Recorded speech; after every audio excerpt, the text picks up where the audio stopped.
मेरा परिवार, मेरा पहला प्यार और वह बंद कमरा। बरसात की वह रात आज भी मेरी यादों में जिंदा है। आसमान में बिजली चमक रही थी और पूरे गांव की बत्तियां गुल थीं। मेरे घर के आंगन में एक पुराना नीम का पेड़ था, जिसके बारे में लोग कहते थे कि वह कई पीढ़ियों का राज जानता है। मेरी शादी कम उम्र में हो गई थी।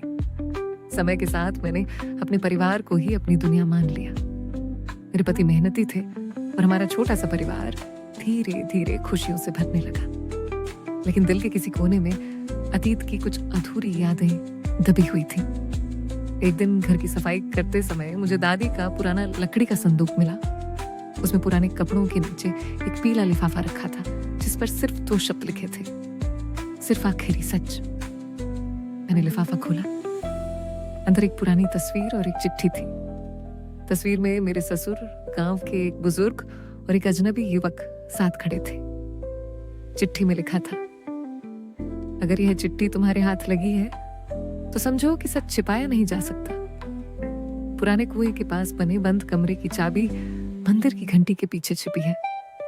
उस रात मैं सो नहीं सकी। अगली सुबह मैं चुपचाप मंदिर पहुंची। घंटी के पीछे सचमुच एक जंग लगी छोटी सी चाबी रखी थी। दिल जोर जोर से धड़क रहा था। शाम होने तक मैंने किसी को कुछ नहीं बताया। रात में मैं उस बंद कमरे तक पहुंची। दरवाजा कई सालों से नहीं खुला था। जैसे ही ताला खुला, तेज हवा का झोंका आया। अंदर धूल से ढकी अलमारी, एक लालटेन और दीवार पर टंगी एक पुरानी तस्वीर थी। तस्वीर देखकर मेरे पैरों तले जमीन खिसक गई। तस्वीर में मेरा परिवार था, लेकिन उसमें एक ऐसा व्यक्ति भी था जिसके बारे में घर में कभी किसी ने जिक्र तक नहीं किया था। अचानक पीछे से किसी के कदमों की आवाज आई। मैंने पलट कर देखा। दरवाजे पर मेरे पति खड़े थे। उन्होंने धीरे से कहा, तुमने यह कमरा खोल ही लिया, अब तुम्हें पूरा सच जानना होगा। मैं कुछ पूछ पाती उससे पहले उन्होंने अलमारी खोली।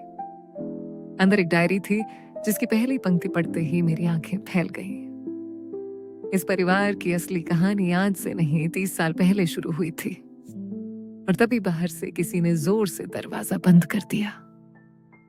कमरे में फिर से सन्नाटा छा गया।